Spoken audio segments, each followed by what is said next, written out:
Hello everyone, welcome back to my channel. Today we are starting a new pharmacology series on diuretics. In this series, I will simplify each and every class of diuretic. Diuretic is a topic which confuses a lot of students, but after this series, it won't confuse you anymore. This is part 1 and we are starting with carbonic anhydrase inhibitors. Before we dive deep into carbonic anhydrase inhibitors, let's quickly revise some basic concepts. Diuretic. Any substance, any drug or any medication that increases the urine output is a diuretic. While as if it increases the urinary sodium level or it increases the excretion of sodium with urine, we call that as natriuretic. Whenever sodium excretes out with urine, we call it natriuresis. As we all know that water always follows sodium. So natriuresis will always lead to diuresis. That is why it is said that all the natriuretics are diuretics, but all diuretics are not natriuretics. So, if we have to clearly understand the diuretics, first we should know about nephron, because the major site of action of diuretics is nephron. Nephron is the structural and functional unit of kidney. Each nephron consists of two parts. Number 1 is the renal corpuscle. Number 2 is the renal tubule. The renal corpuscle consists of the glomerulus, and it is a tuft of capillaries. It is enclosed by Bowman's capsule, also known as glomerular capsule. Now, renal tubule. Renal tubule, or the tubular portion of the nephron, it consists of number 1 proximal convoluted tubule. Then it consists of loop of Henle, which has thin descending part. Then it has a hairpin bend part. Then it has thin ascending part and thick ascending part. After that comes the macula densa. Then there is distal convoluted tubule. Then we have connecting tubules, and finally we have a collecting duct. So carbonic anhydrase inhibitors, they act on proximal convoluted tubule. Loop diuretics, on the other hand, they act on thick ascending limb of loop of Henle, while as thiazide diuretics, they act on distal convoluted tubule. That is why it is very important to understand the nephron first before we go into the depth of diuretics. Since our topic is carbonic anhydrase inhibitors, we have to focus on proximal convoluted tubule. Proximal convoluted tubule, it is the major site of reabsorption in the nephron. About 67% of water, sodium and potassium is reabsorbed in this tubule. Almost 100% of glucose, amino acids and other organic substances like vitamin B, vitamin C and urea is also reabsorbed in proximal convoluted tubule. Bicarbonate is also reabsorbed in the PCT. Depending upon the needs of the body and the hormonal release, variable amount of calcium, magnesium and phosphorus is also reabsorbed in this tubule. Now, before going into the mechanism of how reabsorption takes place within the proximal convoluted tubule, first we have to understand two main concepts. Number 1 is the antiport, and number 2 is symport.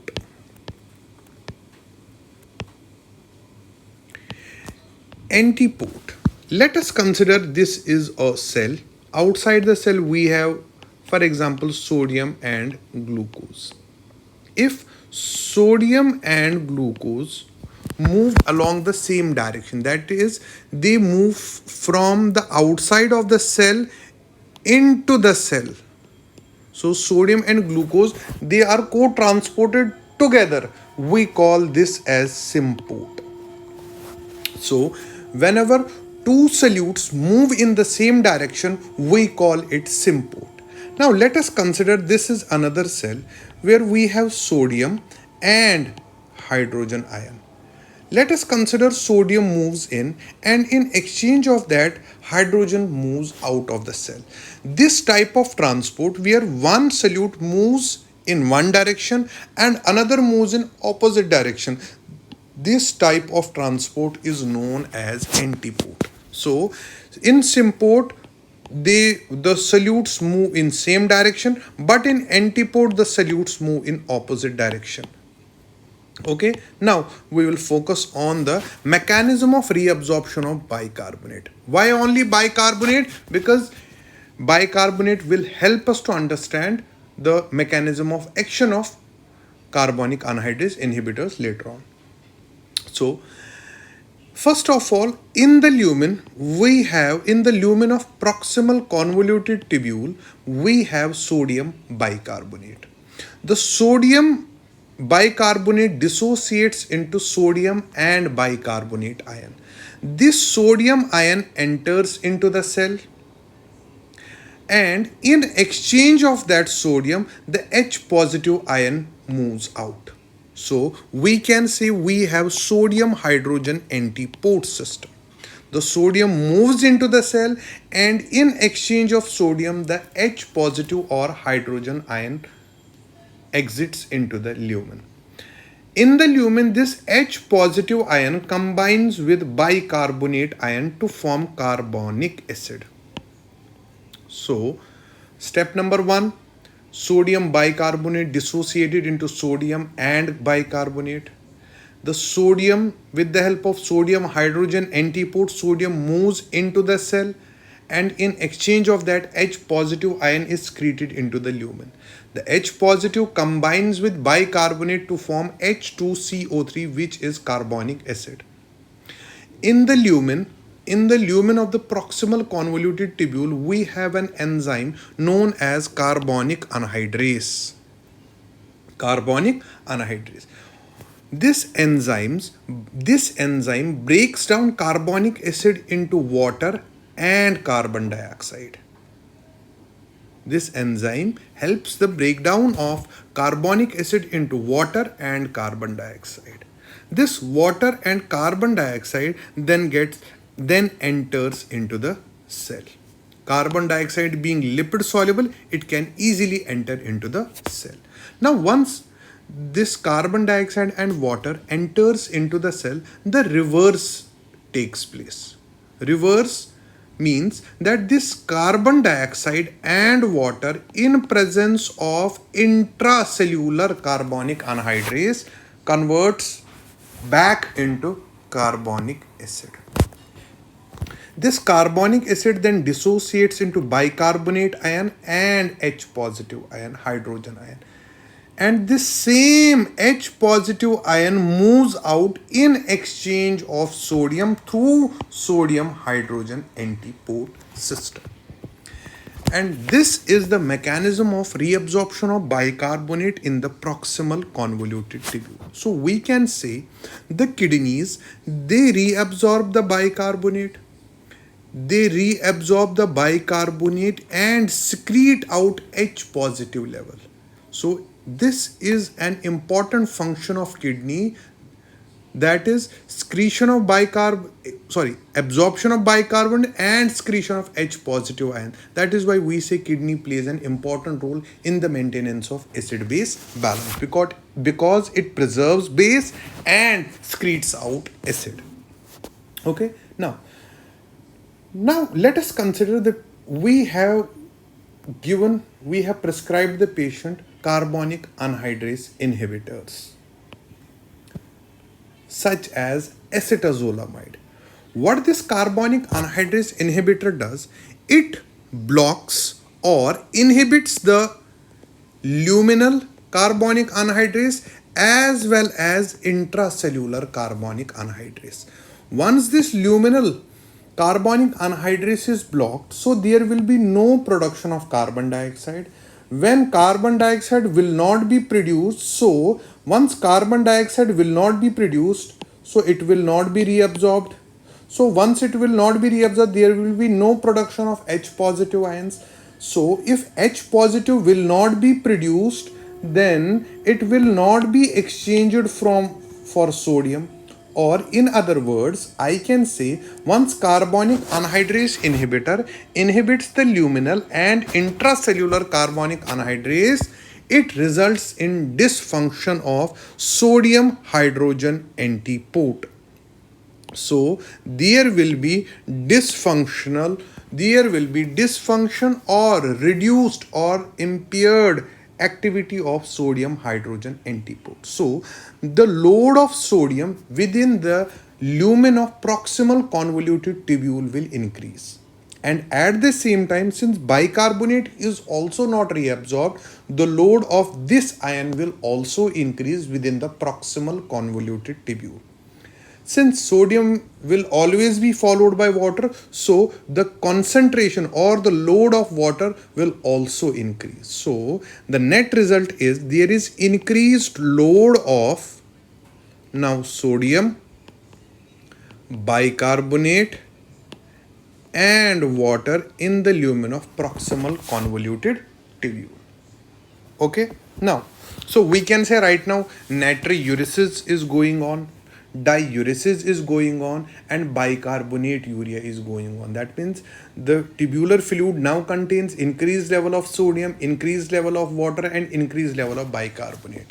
But as this tubular fluid moves to the other parts of nephron, that is, it moves first from proximal convoluted tubule, it will enter into the descending limb of loop of Henle.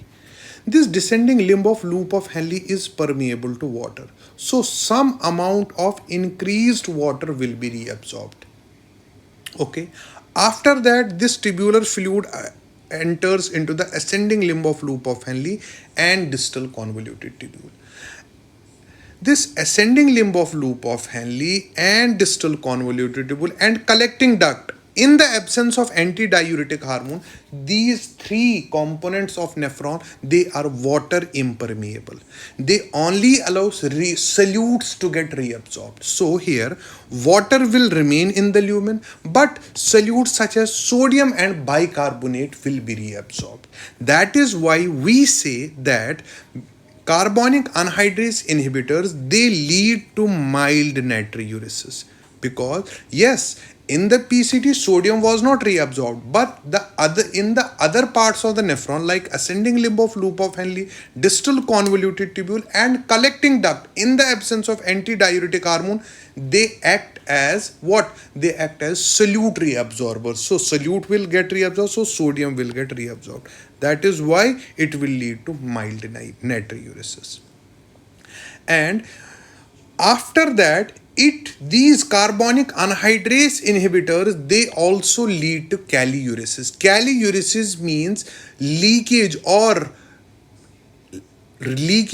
release or excretion of potassium with urine.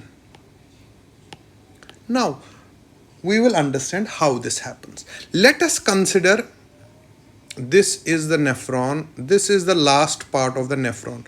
By last part, I mean to say collecting duct. In the collecting duct, we have principal cells.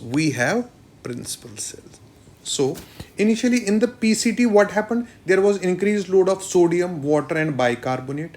Ultimately, some amount of sodium, water and bicarbonate got reabsorbed as it moved through the other parts of nephron. But still this level of sodium, water and bicarbonate is much more than it used to be during normal condition. So there will be increased level of sodium.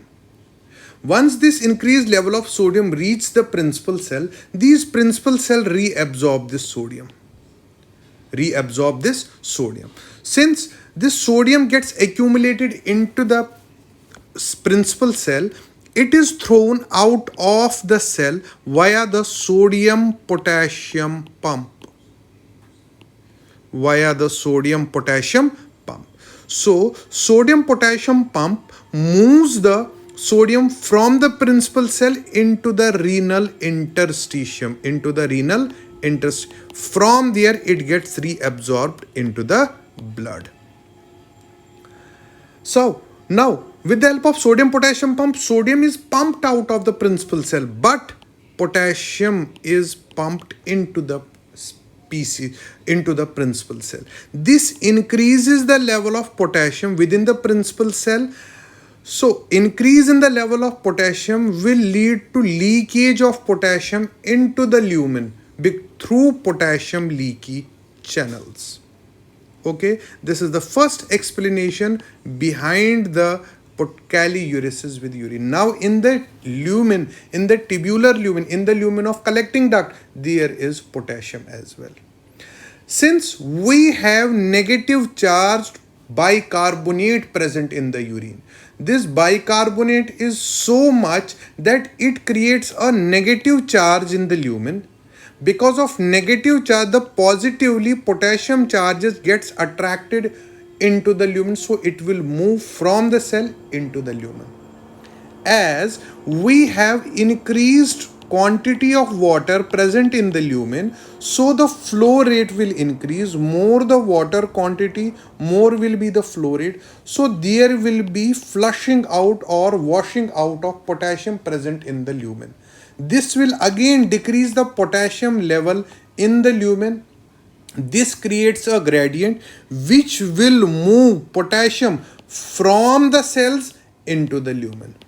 These are the three mechanisms behind the Kaliuresis because of carbonic anhydrase inhibitor. So we can say these carbonic anhydrase inhibitor, they lead to mild natriuresis, mild diuresis, bicarbonate urea, and kaliuresis, that means excretion of potassium with urine. They increase the urinary potassium level. Since they act as mild diuretics, that is the reason rarely nowadays they are used as primary diuretics. They are not used as primary diuretics because of the weak or mild action of mild diuretic or natriuretic action.